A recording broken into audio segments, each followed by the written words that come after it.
Perfeito, agora sim começam as análises feitas a partir das perguntas que os entrevistadores fazem para o Lula. E aqui eu vou fazer a análise mais avançada.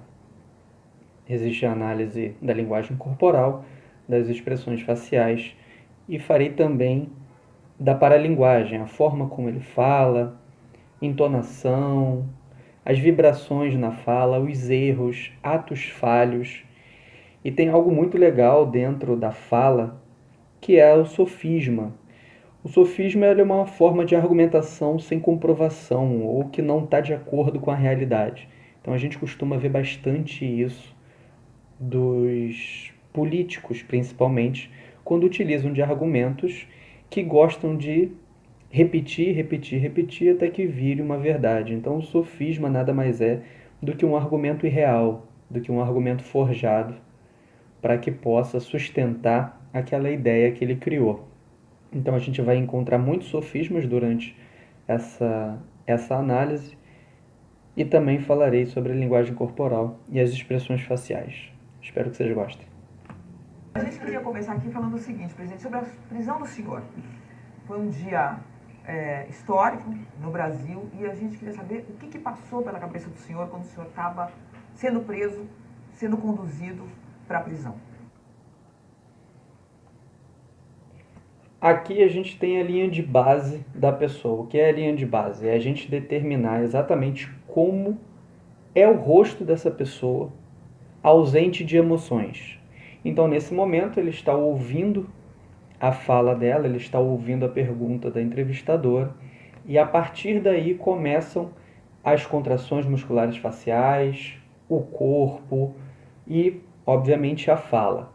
Existe já ali, a gente já é possível observar uma contração, um aperto dos lábios, que denota uma leve raiva. Não dela em si, mas da situação, pode ser, vai depender muito.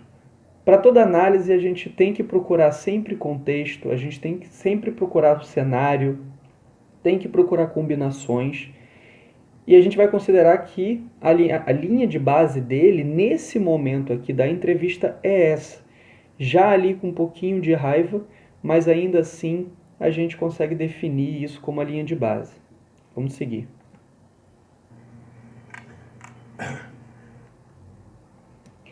Essa postura.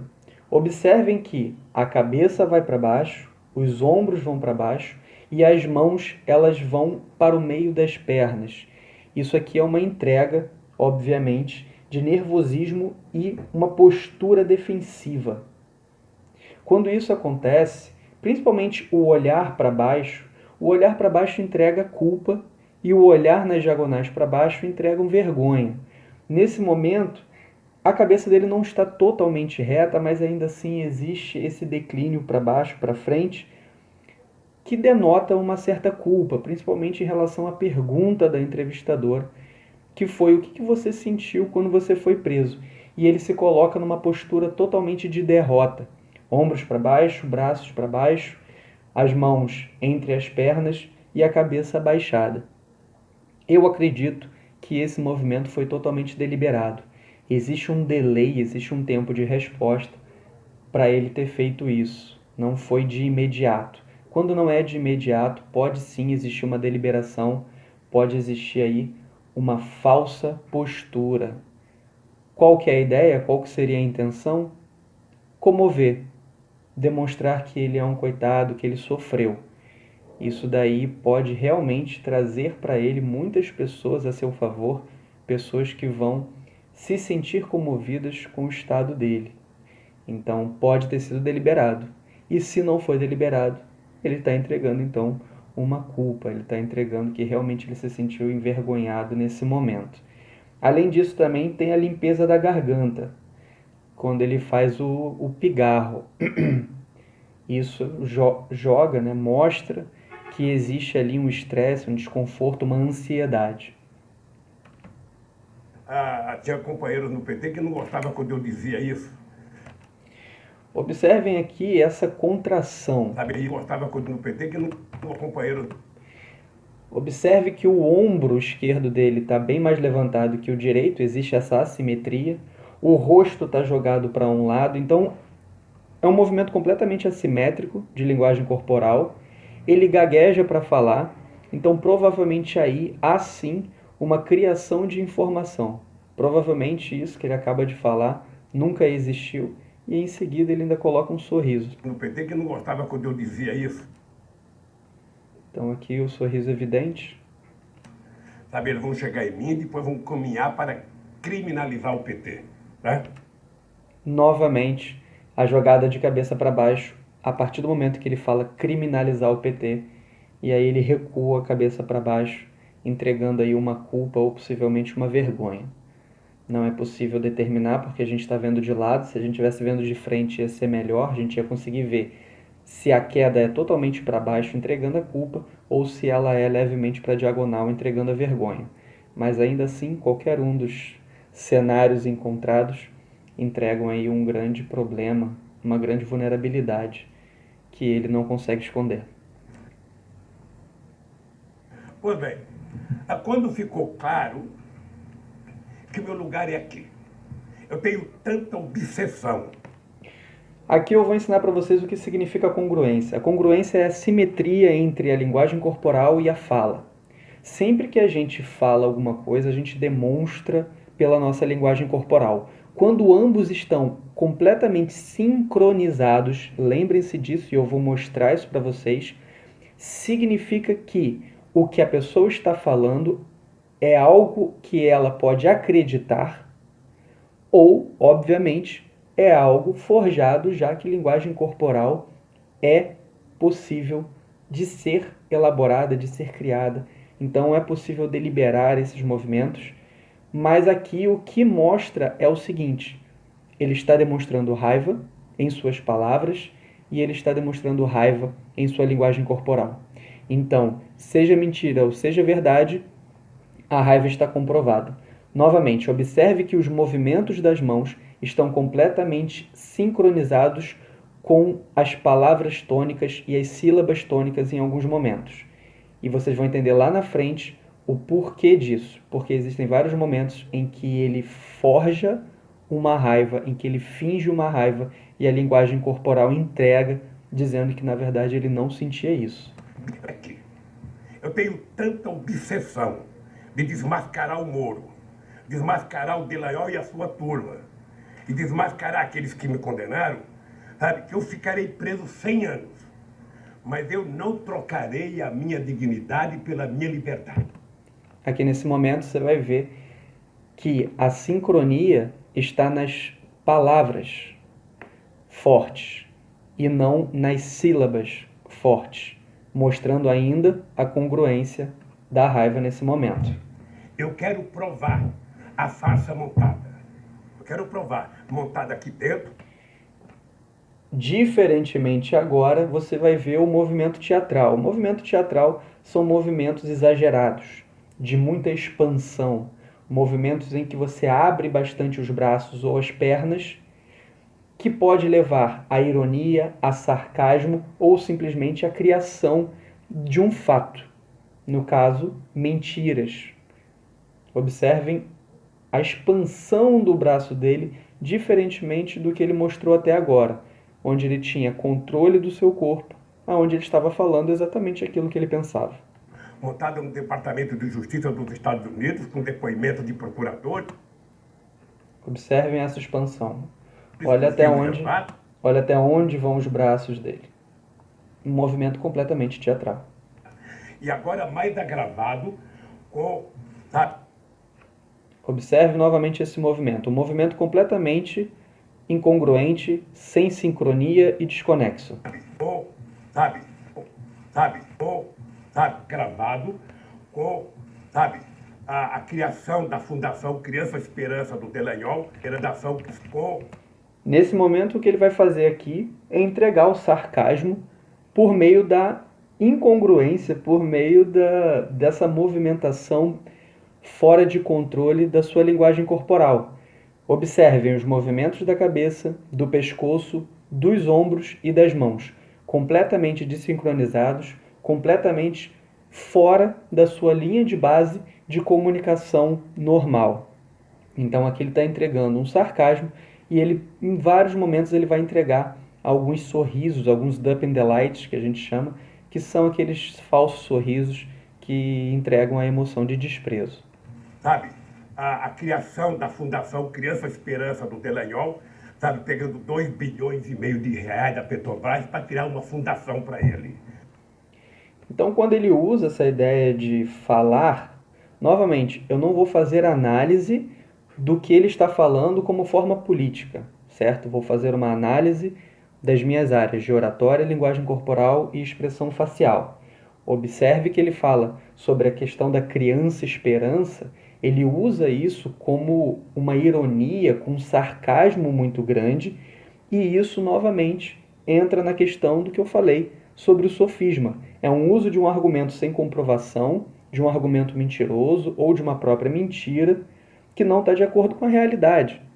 E aí, quando ele faz isso, você pode observar, sempre que ele utiliza de sofismas durante essa entrevista, ele faz movimentos fora de sincronia, incongruentes, completamente expansivos, entregando esse movimento teatral.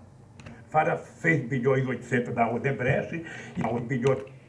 Esse movimento de cruzar a linha, o eixo central do corpo, demonstra também a insegurança, demonstra também a movimentação deliberada e fora de controle, mas ainda assim deliberada. Deliberado por quê? Porque ele está fazendo movimentos intencionais, só que ele não está tendo controle total dos movimentos que estão sendo feitos. Então ele atravessa a mão direita para o lado esquerdo do corpo dele, algo que ele não faz em nenhum outro momento enquanto ele está falando sem a utilização do sofisma. Para ele. Para 6 bilhões e 800 da Odebrecht e fora não sei quantas outras coisas. Mas, presidente, o senhor, concretamente... Agora, a gente já entende o que é a congruência, a gente vai ver a incongruência. É um fato, pode ser que o senhor fique aqui para sempre. O senhor, mesmo assim, acha que tomou a decisão correta? Tomaria outra vez. Balança a cabeça, dando o significado de não, e responde que sim. Então é a incongruência. O corpo demonstra uma coisa, a fala demonstra outra. Você pensa que eu não gostaria de ter em casa? Adoraria ter em casa. O que é um ato falho? O ato falho é um momento da sua fala que você entrega uma situação em que você está pensando, ou ele entrega a verdade quando na verdade você deveria mentir. Esse ato falho, eu vou deixar a interpretação de vocês, a interpretação daqueles que conhecem a história do Lula e a história pessoal íntima de vida dele, certo? Eu só vou apenas colocar como ato falho, por quê? Observe o que ele fala agora, que ele gostaria de estar em casa com quem?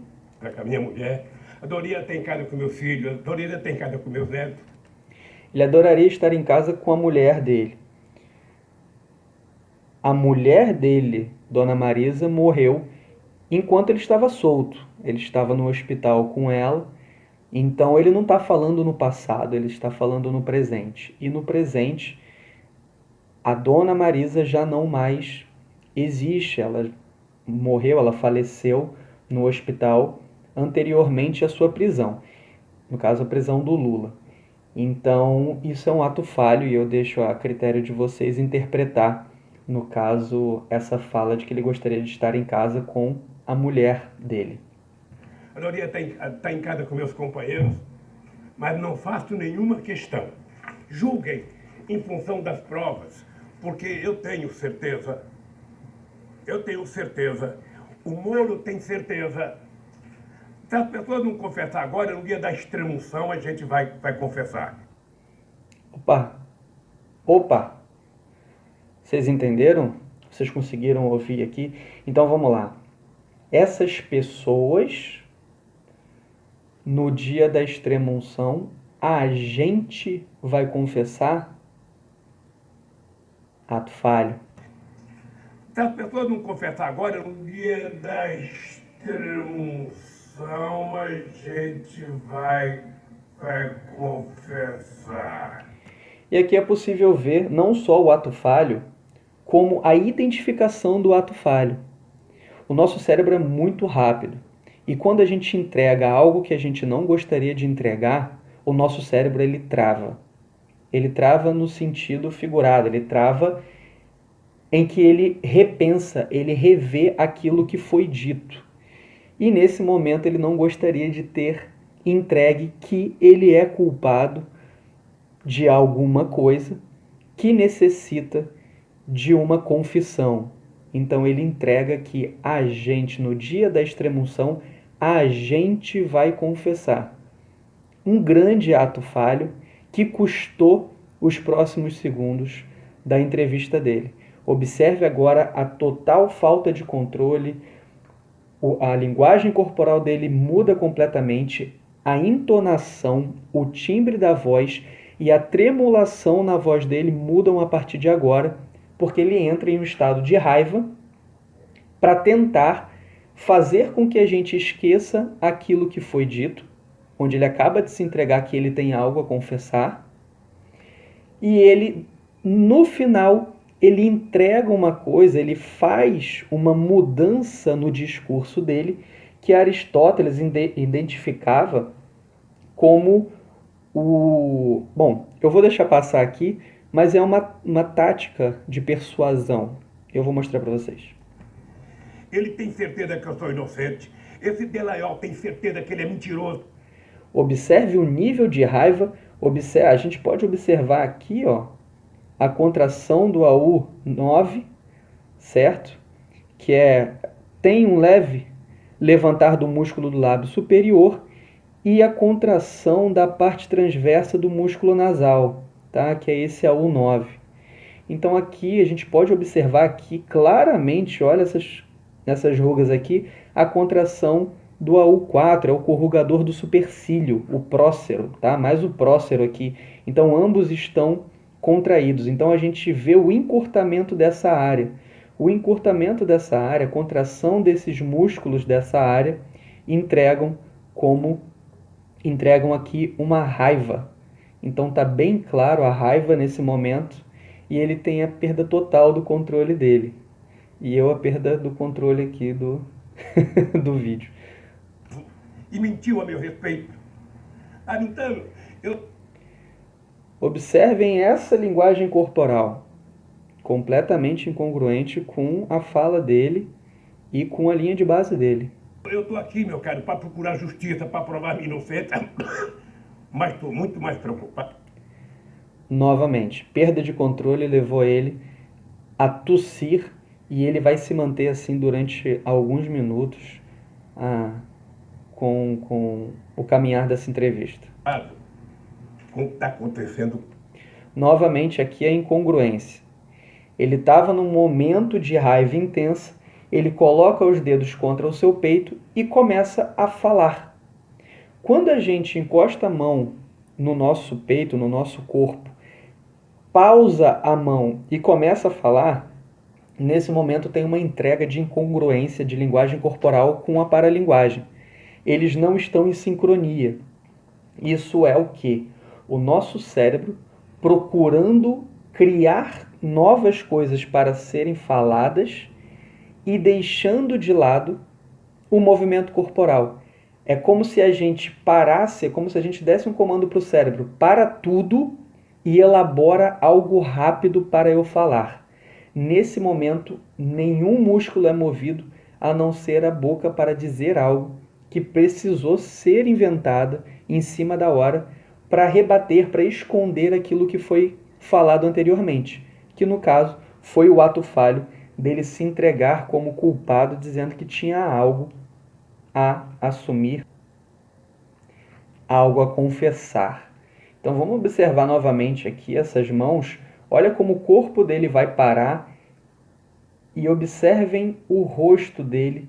O que ele está fazendo é procurando como sair da situação em que ele se meteu. Com uma ferida para provar minha inocência, mas estou muito mais preocupado com o que está acontecendo com o povo brasileiro. Observe agora como ele muda completamente o discurso dele e ele usa o que o Aristóteles chamava de patos, a persuasão por forma da emoção. Você persuadis o seu interlocutor ele, na verdade, se persuadis por algo que você falou. Então ele se comove com o que foi dito e ele começa a aceitar melhor as suas palavras, as suas ideias. Então o que ele faz é sair de uma ideia que não tem nada a ver com o que ele vai dizer agora, simplesmente para colocar um argumento de comoção, um argumento com emoção, para que você possa comprar e esquecer aquilo que foi dito. E olha só, essa pausa... Como está preocupado,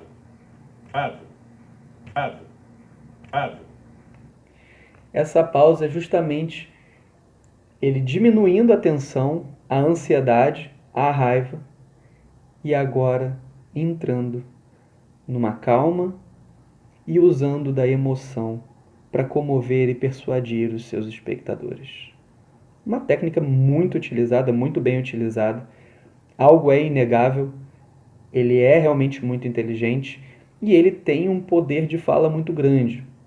Só que ele está há muitos meses, há mais de ano, aí, longe dos palanques, longe das câmeras. Então ele está cometendo bastante ato falho, ele está cometendo bastante incongruência e é muito fácil de observar. Então, como está acontecendo com o povo brasileiro? Porque eu posso brigar, que o povo nem sempre pode. Um argumento completamente persuasivo, patos. Aristóteles identificava o patos como a argumentação, a persuasão por meio da argumentação das emoções. Se eles conversassem, eles saberiam que esse cidadão aqui... Novamente um ato falho.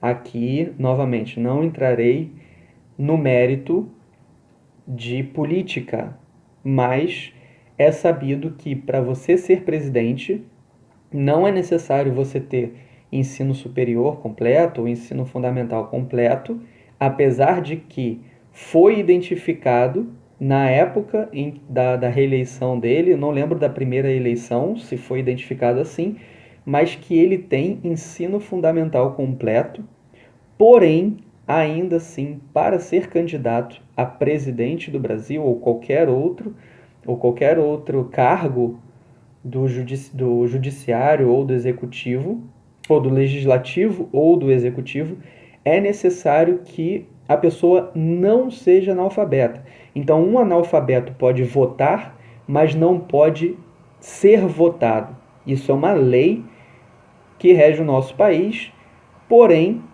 novamente, utilizando da técnica patos, de persuasão emotiva, ele entrega aí em um ato falho quem ele realmente é. Analfabeto, 4º ano primário, um curso de torneiro mecânico. Juntou 370 bilhões de dólares de reserva, que a R$4 do dólar dá mais de 1,2 trilhão, sem causar nenhum prejuízo a nenhum brasileiro. Novamente, aqui a pessoa poderia dizer que o que ele falou é que antes ele era analfabeto, ele tinha somente até o 4º grau primário completo, porém, vocês podem ver que o que ele fala em seguida é algo enquanto ele era presidente. Então ele entrega que enquanto ele era presidente, ele era, ou ainda se mantém assim, analfabeto, somente com o 4º grau primário completo e com um curso de torneiro mecânico. Então aqui ele acaba entregando que ele era inelegível, porém, ainda assim, ele faz o uso desse argumento para comover as pessoas, para comover aqueles que acreditam nele, que confiam nele, e ver que apenas um analfabeto, até o 4º grau primário completo e com um curso de torneiro mecânico, fez o que fez. Ele acaba de se entregar nesse momento, dizendo que ele nunca deveria ter sido presidente pela lei. Gente, pela lei, certo? Estou seguindo apenas as análises do que é falado, do que é mostrado pela linguagem corporal e pelas expressões faciais. Seguindo. Que esse cidadão aqui, analfabeto, quarto ano primário, um curso de torneiro americano. Americano pensa em americano em primeiro lugar, pensa em americano em segundo lugar, pensa em americano em terceiro lugar, pensa em americano em quinto, e se sobrar tempo, pensa em americano.